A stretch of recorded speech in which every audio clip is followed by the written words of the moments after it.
I had no success on LinkedIn. I'll just be honest. Didn't have any. Where I got my interviews was local stuff, and it was stuff I would not have normally considered. You get what you want out of it, but I did not find LinkedIn to be a good source. And I think it's because people are abusing the ghost jobs and the fake jobs. I mean, even, the company that I left posts jobs that I know aren't there. I know they're not there. Layoffs, ghost jobs, AI. These are unprecedented times. Trying to find a job in the professional world, especially the tech sector, has never been harder. It seems the social contracts around job seeking have been all but torn up in pursuit of profits. At the same time, there are plenty of folks out there finding new careers every day, whether through strong networking, creative approaches to job applications, or just sheer determination. There are those who have gone through the long, difficult job hunt and found success on the other end. I'm Jason C. McDonald. And I'm Michael Tharrington. This is On the Board, where we interview everyday people who've successfully landed jobs during the discouraging employment landscape of the last 2 years. No out-of-touch influencers and dubious pay-to-win schemes here, just real experiences and practical insights. Anna Greene-Hicks, thanks for joining us on the Board. Yeah, happy to be here. It's good to have you with us. So we always like to start by asking, how did you find it when you first wound up back on this insane job market, 2023, 2024, and realized this is scary? What was that experience like leading up to that and walking through that door and seeing all the fire everywhere? Yeah. Well, it was about a week after I got on the job market where, you do all the sending the equipment back and doing all that keeps you busy. And then you start looking, going, well, got to buckle down. I'd filed for the unemployment and everything and got to buckle down and get started. And, you'd look at the jobs out there because I got this job, my last job on LinkedIn. So I'm looking out there. And as soon as one would post, there's like 800 applications. And you go, wow, wonder if that's fake. Wonder if they're just, putting fake numbers up. And you apply and you get if you're lucky, you get a response. If you're not lucky, they just ghost you and it wasn't a real job or whatever. And I really, it took me probably longer than it should to come to the realization that was not the way for me to get a job. Cause I'm not like Jason. I don't have a special niche where I'm just well known for those sorts of things. I'm kind of a jack of all trades. I've done everything from programming to data analysis to a little bit of system work. I'm doing a lot more networking now in my current job, but, I just was kind of in shock because I believed I could work from home forever and because why not? There's no reason to send people home. And it was quite a shock for me. Fell into a little bit of despair, in fact, looking at what are my options? Because I'm not in a tech center. I'm in a college town in the middle of Oklahoma. So, Yeah. uh, What I'm curious, what were you doing before you found yourself on the job market? I know you had kind of a jack of all trades, but yeah, what position were you in? I was an analyst. I had within the last year been promoted to analyst too. I did pretty much everything, just depended on the client. I was hired as a database developer, a lot of SQL, a lot of SSRS, SSMS, but I've done, I upgraded one company's pipelines that they had the traditional, we put them on YAML and shut down servers and, created reports. We did just about everything, except I never really did my old development work because for years I was a web developer. And then I went to database but that's probably the only thing I didn't do while I was there was web development. But it was a company that was a consulting company and they sent us out to whoever needed us. Gotcha. And when you found yourself back on that market, what kind of jobs were you looking for? Were you looking for more analyst sort of positions, or were you trying to go Yeah. back to web development, or Well, I started with database because I was tired of web. Oh yeah. I don't have a long attention span, so I started with database, and they really, because AI was beginning to get so big, had high expectations of your past experience, not your skills. So like, oh, you have to, you can show us all your data analysis, which it was for other companies, so it wasn't stuff I had. I can't really say, hey, insurance company that I worked for 6 months, can I see what I did there? So, and then when I realized what was going on, I just applied for everything. I did my master's degree is in information assurance. So I was looking for security jobs. I was looking for a whole, pretty much anything I thought I could do. Oh, nice. I know you mentioned earlier that that I have a niche. I will mention I also am kind of a bit of a jack of all trades. Oh, I know. I've done a ton of different things, and I really resonate with that part about where somewhere along the way, like about a month in, you just sort of break and you just like, I'm not going to find what I want. I just want to find something that will pay me. But then you start seeing the questionable recruiter advice of, don't just send out your application and everything. You should have I actually had one recruiter actually chew me out. He's like, well, you should pick something and stick to it, no one's going to want you if you have all these different skills. And I told him to have a nice life. But did you get any of that sort of pushback when you were trying all these different avenues, or did you have a way of handling it where it didn't look, I hate to use the term because it's not true, desperate, as they like to label it anymore? I was pretty fortunate. I did talk to some recruiters. They didn't have anything at the time. So I didn't get a lot of feedback. I did see a lot of that great advice on LinkedIn because, I didn't do the 8 hours a day sending out resumes. But I was watching and reading a little bit every day. So I didn't get a lot of personal advice, but I did see a lot of that, conflicting advice. People saying things, oh, this is wrong. Well, maybe, but it might be fine. And for people like you that do have experience over a huge spectrum, why should you just pick Python? I mean, it doesn't make sense to only apply for those because you have all these other skills.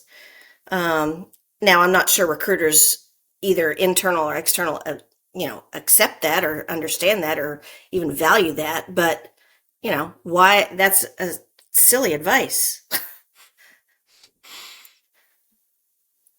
I'm wondering a little bit about your approach and like where you found some successes. I think you might have mentioned networking earlier. I know that you're using LinkedIn as a tool, but did you have any sort of go-to ways that you found to kind of get your foot in the door somewhere or find positions that fit you, or was there any kind of a pattern to what you did? Let's see. I was out in February and had a job by July. So I didn't have a whole lot of experience on LinkedIn. I had no success on LinkedIn. I'll just be honest. Didn't have any. Where I got my interviews was local stuff, and it was stuff I would not have normally considered. Like there was our hospital was hiring, I forget what they called them. I called it desktop support. So you went around and helped the doctors, and so you went through the hospital with your equipment and you helped them get onto their systems and things. Didn't get that one. The one I ultimately got, my son had actually gone through the program that I'm now teaching. And that was where I had the success was I lived here. I have an unusual name. People knew my name. And so I got some interviews locally. Online, I had nothing. I didn't have really a presence. I didn't really post. So. Yeah. And I can add that posting and having an online presence hasn't helped me one lick. Yeah.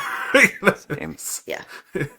And part of that is the fault of the bots and the people that steal your posts. And part of that is just that there's a lot of noise out there. I always read yours. I enjoyed it. And then, through you met some other people that I enjoyed reading their posts, just either for a variety of reasons. Some had good advice. Some were, you went along with their struggle. Others were uplifting. You get what you want out of it, but I did not find LinkedIn to be a good source. And I think it's because people are abusing the ghost jobs and the fake jobs. I mean, even, the company that I left, posts jobs that I know aren't there. I know they're not there. So,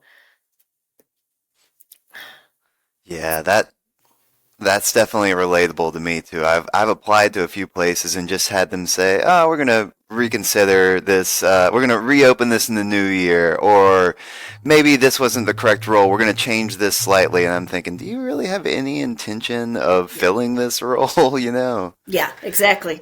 Oh man, yeah. So initially, you were looking for remote jobs and looking on LinkedIn, feeling discouraged, and went the local route. I'm curious, kind of like when you were looking at those local jobs, were you going and interviewing in person, or were you still you were interviewing in person? What was that like? One was just at a coffee shop, met with the manager, and then went into a team interview on site. It was really back to the tradition. It could be that, Oklahoma's not high in education, so it could be that we're a little behind. But it was like interviewing back in the old days where you showed up and everybody had a copy of your resume and you talked and you answered questions. And, by then, remote work is my dream. I mean, I had 3 years of that, and I loved everything about it. I loved the people. I loved the work atmosphere. I loved being able to stay late if I needed to and not getting caught in traffic because I'm a rage driver. Um, get out of my way. Once I gave up on that, it was really like the previous years of interviewing in person. You go to the company's website, you find their career page, you know about them, you learn about them, and then you show up. Yeah. It was like getting back on the bicycle. Oh, good stuff. Yeah. I know I'm asking this like it's such a novel idea, but It is. Yeah, Anymore. that was the hard part, was letting go of the dreams that this is the way to do IT. Yeah, obviously not every job can be, but it's not why I went into IT, because it wasn't a thing back in the dark ages. But this was the dream. And once you finally let go of that and say, well, I may have to go back into the office. And I don't mind now because there's a reason I have to go. I have students that I have to show them how to put the motherboard in. You know, they need to actually handle the motherboard. So there's a reason to go in, and I don't resent that. I resent we have already paid for this office space, so we're going to bring everybody in to fill it up. Yeah. right.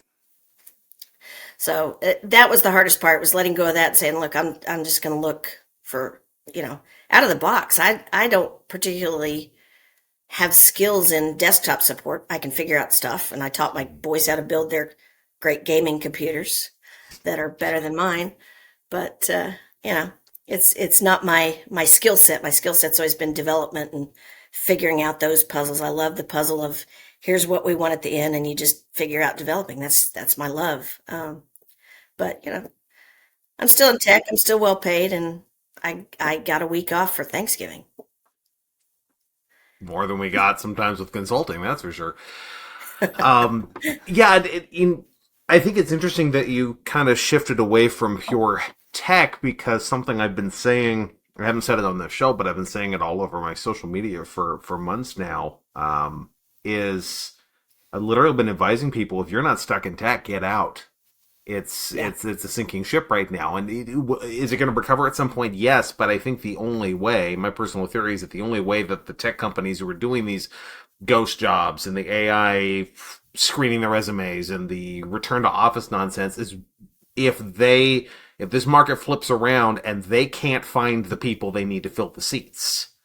So one of the best things that we can do to invest in our careers is, if we have options, if we don't have to, I'm in a position where I need to be in tech. I need to work remotely because I have responsibilities that don't give me the option to go into an office.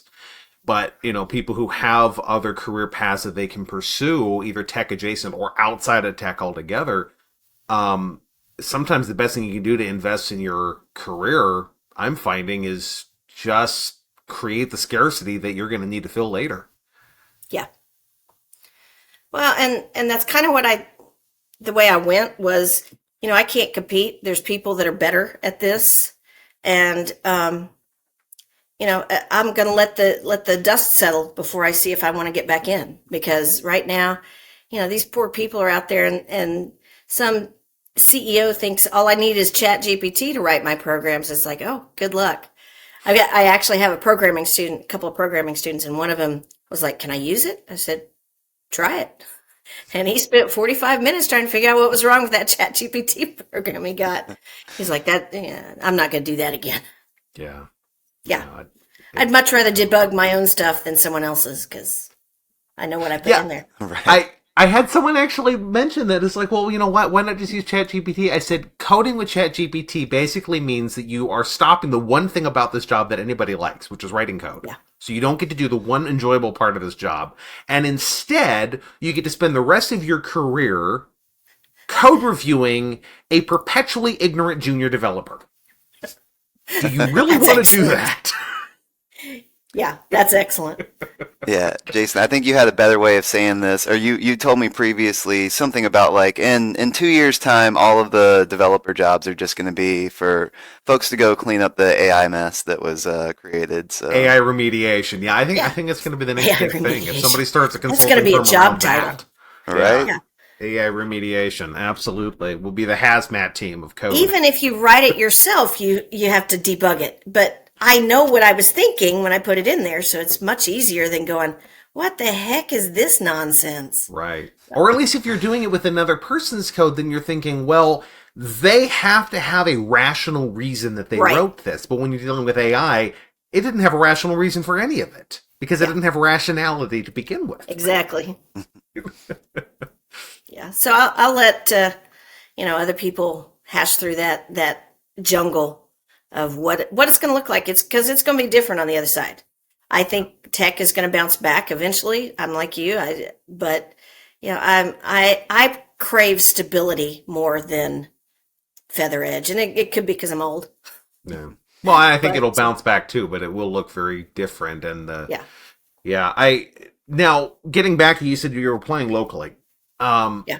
When you were actually applying for these jobs, were you still finding that you needed to go through the often steel reinforced online door where you're submitting a resume into a black hole? Or No. were there other ways that you were able to apply? Like, were you literally printing off resumes and walking into offices? No, I did not. I printed out resumes when I went to meet them, because I'm old school, and that's what they told you to do. You bring your portfolio and you have extra resumes. But everyone that I applied to, now I'm sure there were some smaller companies that I didn't get to, where you would walk it in, but everyone I applied to had a career page. But fortunately, unlike the LinkedIn ones, you didn't have to submit your resume, have it not read into the online form correctly, and have to retype it anyway. I love that. That's my favorite. Oh, yeah. It can do our job for us, but it can't read our resume. Yeah. That really resonates right now. I've done that a whole Yeah. lot. And I don't have this fancy, pretty, template-based resume. It's standard, and I don't know why they can't read it. I just want to rewrite all the resume reading software. Dude, hire me. I can do better. I can do better than this. Well, I'm curious too. When you kind of found this job to be a teacher, did you think about potentially the idea of DevRel at all too? Like I think of some of those. Or I don't know if you're familiar with developer relation jobs too, but kind of working online and teaching folks, about a piece of software. Did you look into those positions as well, or No. how? Oh well, if you want to step back into the remote world at some point, that might be something to consider Yeah, too. So. definitely write that down. So what I actually do is work at a tech center, Okay. the plumbers and the welders. But we have a really nice one, and it's always had an IT program, and it's for help desk. It's networking. I am so fortunate. So it's 2 classrooms, and in the middle is a lab with more computer equipment than probably any computer geek has in their basement. I have 30-year-old CPUs in there that they can go, what is this? I have everything in there. And so I'm teaching that hands-on stuff. And we're preparing them to be ready right out of high school to go to work. So they get a certificate if they pass, my tests, to go ready to work. So it's not even a traditional teaching. And I have the ability to change any of the curriculum I want. In fact, it's been the same teacher for 15 years. So there's nothing in there about Internet of Things and stuff like that. And I'm like, why are you not teaching this? So we're adding some stuff even this year, because it's a little behind on some things, but so I have a lot of freedom to create that curriculum. And I have some great students. So the moral of the story with that part being, think outside the box, because you may have an amazing job that is outside of what you even thought of applying for. Yeah, teaching was never, I was, my dad raised me and my brothers exactly the same. My brothers are engineers and I went into IT, and teaching was never, germy little things. But I'm really enjoying it because I'm doing real curriculum that can get them a job. Yeah. So, and I don't have to really wipe noses or anything. I have to ask then, like you mentioned, what wasn't working was LinkedIn, the typical route. So how were you finding things locally to apply for, especially outside of your usual search area? And like, I started with the big companies and looked at their career pages. I mean, I've lived in this town for 30 years, so I just started with the manufacturing places. We have an aerospace place. I have the university, which I don't really care to work for, but I can.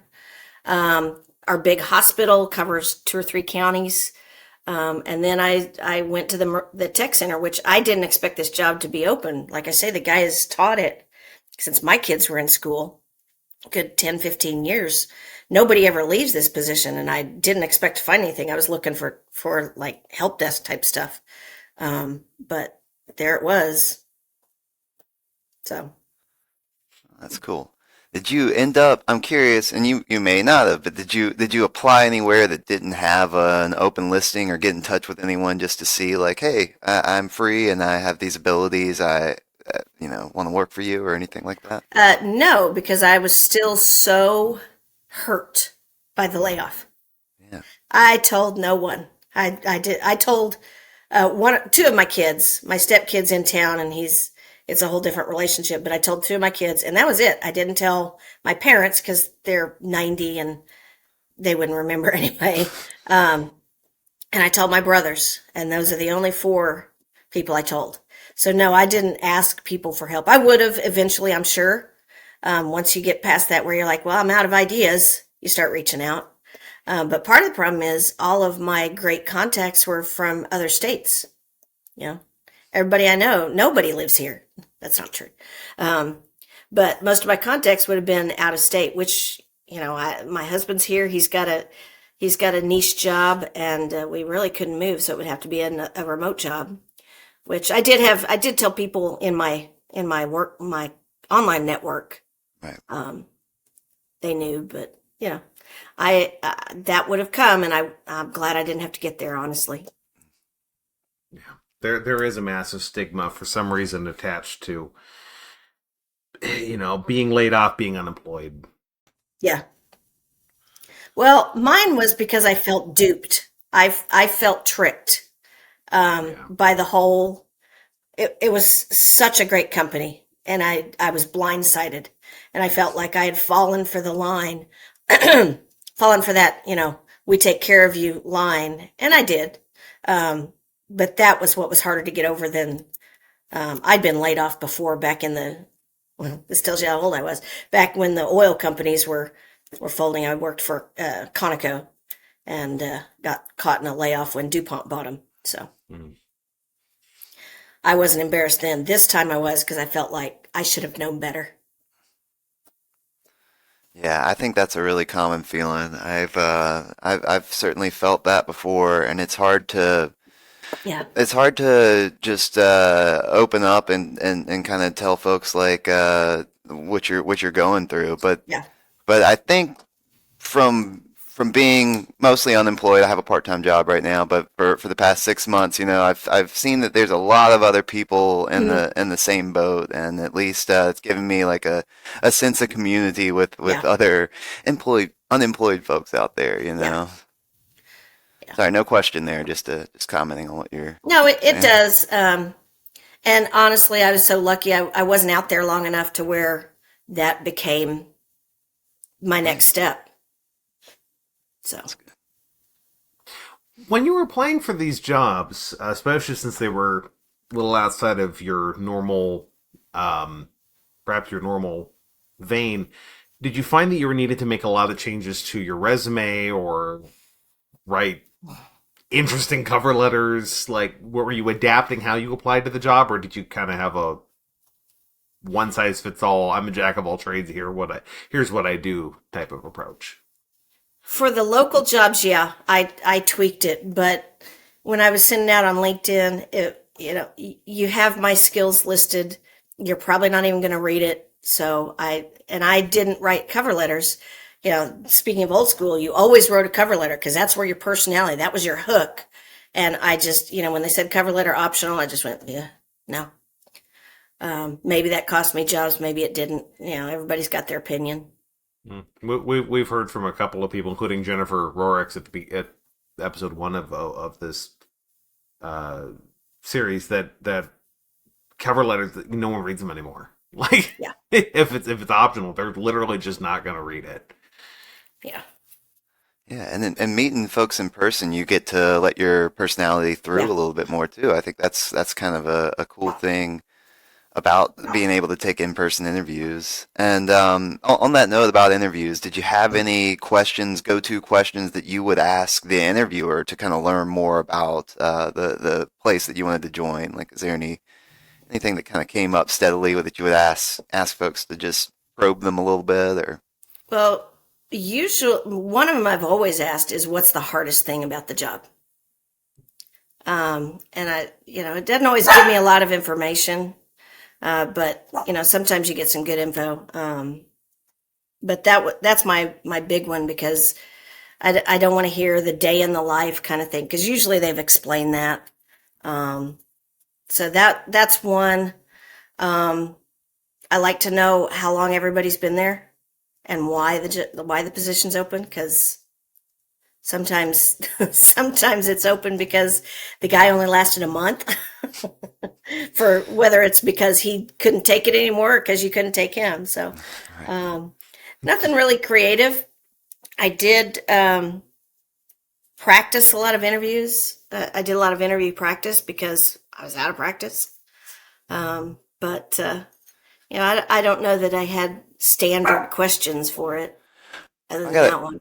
a quick follow-up. Sorry to cut you off, Jason, Yeah, too, go but ahead. with practicing the interviews, did you have a person that you practiced with, or was it mostly in the mirror, or how did you It's go about mostly that? in the mirror. I Yeah, don't. I'm bad at asking for help for one, yeah, and for two, I didn't tell anybody. But I really just needed to get my flow down. Um, the standard questions like tell me a little bit about yourself and those sorts of things where you wanted, you have that 60 seconds to make your pitch, and then they'll follow up off of that. There's also a guy that I forget his name, Gorik Ing, that I got his interview cards that you can practice, and he has a standard formula to answer any question, and so I use them with my students because we have to prepare them for work interviews. They got mock interviews when we go back. So Oh, yeah. Could you repeat that name? I'm sorry, that was interesting too. Gorick, Gorick, Ing, and Gotcha. it's something about conversations. It's up at the classroom right now. So, but he did flashcards that, what if you get this question? What if you're trying to explain a gap in your history? And he has this formula and he walks you through it with these cards. And Great. I really worked with those because I'm an email person. My emails are much more polished than the questions people ask me. I don't think as quickly, and I'm the kind that later go, I should have said that. So Same. that was what I felt was my weak part, was interviewing, because I'm better behind the keyboard. Well, you're doing great right now. So You are. Could be, dealing with students for the last 2 months. yeah. You mentioned the question that you ask of why is this position open? And I think that's such a useful counter question to, can you explain this gap in your resume? Because, like we were talking about how people do, especially jobs, do tend to discriminate against, like, well, you're unemployed. Why are you? I actually literally saw one hiring manager on LinkedIn actually had the guts to say the quiet part out loud and say, well, if they're unemployed, they must be defective, and he got dogpiled. But thankfully, but it's such a good counter question. It's like, well, why weren't you employed during this time period? Well, why are you looking for someone now? It's Yeah. it's not always your fault, right? No. And it's not always their fault that someone left. They could have, moved for family. They could have, wanted to retire. I mean, it's not an attacking question, but Exactly. and I don't feel attacked with the gap in history. I just, sometimes you can see that they judge you for it. It's like, whatever. Probably don't want to work for you anyway. Yeah. The worst is if you feel like they just see that gap and they don't actually ask you what happened or something. Yeah. They just kind of judge you on that gap without really trying to hear the story as to why that might be the case. So Yeah. yeah, I think it's just about having empathy. If people Yeah. want to understand you. And it's also, I tell everybody I'm a WYSIWYG person, and you guys may be old enough to know what WYSIWYG is, but my students don't. If you have a question, just ask me. I don't like, I don't like for you to make assumptions. I don't make assumptions. I'm going to clarify. So why can't you ask me a question? Right. So if you think that my gap in employment is sus, ask me about it. I'll tell you. I'm not good at secrets, so. Well, one other thing too, as you've been prepping students for interviews, is there anything that you've kind of picked up as far as advice that you might would give to a student, or anything that you've noticed that students tend to do, or that first time interviewers issues that they tend to have or share? They really don't take it seriously. Because I'm dealing with Gen Z. They've not been out there. They're just really young and inexperienced. Now I've got some that are pretty polished, but I'm just going to say practice, because you think you can hold a conversation, and you can. I mean, by the time you're 18, 19, you can hold a conversation. It just might not be the conversation that sends the message you're trying to send. And there's nothing like practicing in front of a mirror. I mean, that's why we do these mock interviews. I bring in, like, I got the head of the city security guy. He's going to come in and do some interviews. And he's a blunt guy. He'll tell them, So it's going to be good, because they're going to go in and they're kind of joking about what I do, but they're going to see, oh yeah, this guy's serious. I need to not talk about my gaming and Pokemon. Yeah, they still play Pokemon. Yeah. Wow. They need to be serious, but find a way. That's why I like these flashcards. It's a formula. Find a way to answer any question, because you can practice the top, 20 interview questions, and someone's going to throw a wrench in there. I also don't really believe in doing all the elite code. I think that's a waste of their time. Yeah. If you want to throw me through some gauntlet of coding challenge, that's not how I code in real life. I Google, I rearrange. I like my code to be pretty. I don't like just throwing mud on it. So that's just what I tell my students. You mentioned something about the video games. I just feel like throwing this out anyway, because it's something that never occurred to me until last year. I haven't historically been a video gamer, but there is one particular game I enjoy playing. I actually found a job via that game, weirdly. But there have been a couple of times in interviews where I actually have brought it up specifically because it's an online role play game. It's real time. And I have managed to organize a community within that gaming community across all the different little factions where they're literally all sharing the same space and collaborating together, even though they're warring factions. So sometimes you can have things like that in like I said, I didn't really realize this until last year that sometimes you can have things in your hobbies, even like your video gaming, where it's like, this actually is a really good reflection of my skills if you can frame it like that in the explanation. Right. Nobody cares what the game is about, but the fact that I can get all these literal enemies in the same space enjoying each other's company and collaborating on things is like, well, I mean, hey, I can manage fractious communities, clearly. Yeah. Well, and it's kind of the advice you'll see out there on LinkedIn. Oh, never put your hobbies on there. I don't know. I mean, I like to know what people like to do in their spare time. It gives you conversation, but I'm probably a different interviewer. I like to be able to converse with people. I like to make them feel at ease. So I don't say don't put gaming, because all the kids in my class game. But that's probably not what you should focus on if you're trying to get a network systems job. They don't want you sitting down in the corner on your phone playing Pokemon like they try to do in my class. I think knowing your interviewer audience too, like who are you speaking to? What do you think? What's the vibe of the particular job? So, like you said, for preparing someone to be like a systems engineer, then I think that you have to kind of tie that experience in appropriately if you're going to. Well, I try to tell them they need to read their audience too. I've got one poor kid, and he is like your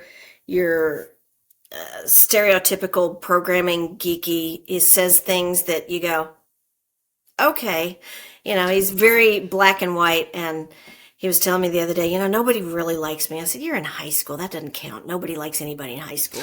I said, but you're going to have to learn when you can say what's on your mind, and when that's probably going to come off as wrong. I said, it's not that your thought is wrong. I said, you just need to read your audience, but quit worrying about high schoolers. They don't even like themselves.